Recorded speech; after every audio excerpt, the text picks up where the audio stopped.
My name's Jim Mellon, and I'm an economist by background.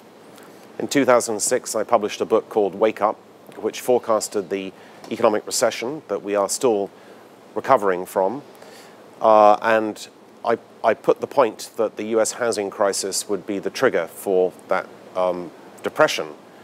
It came to pass, and today I'm forecasting that the European Union is going to have years of turbulence ahead of it, and that the euro, the common currency, will break up sometime in the next 3 to 5 years. In those circumstances, I believe Britain is better off outside the European Union in a comfortably appointed lifeboat in the English Channel as the Euro Titanic sinks to the bottom of the ocean.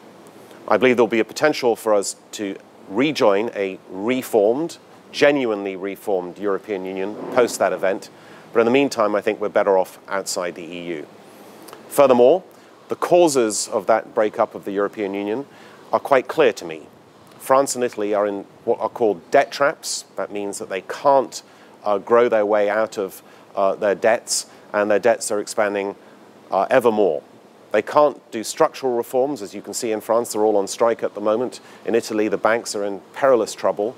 And so France and Italy are probably going to be the key factors in the implosion of the Eurozone. Most people don't talk about it, but then most people didn't talk about the coming US housing crisis in 2006.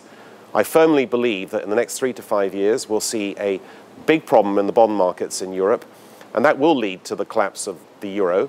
When the euro collapses, there will be a system-wide or continent-wide depression.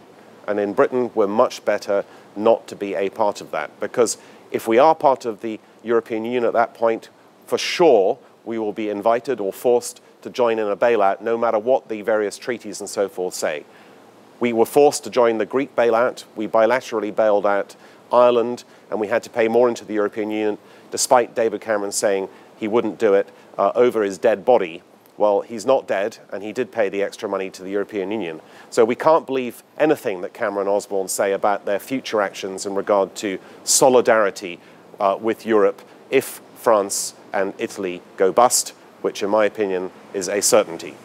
So my bottom line message as a businessman, as an economist, as someone who's got a good record in forecasting, is if we stay in the European Union, we are going to be in deep trouble. We're going to be sinking with the European ship. So I urge everyone who has a vote to go out and vote on June the 23rd for us to leave the European Union.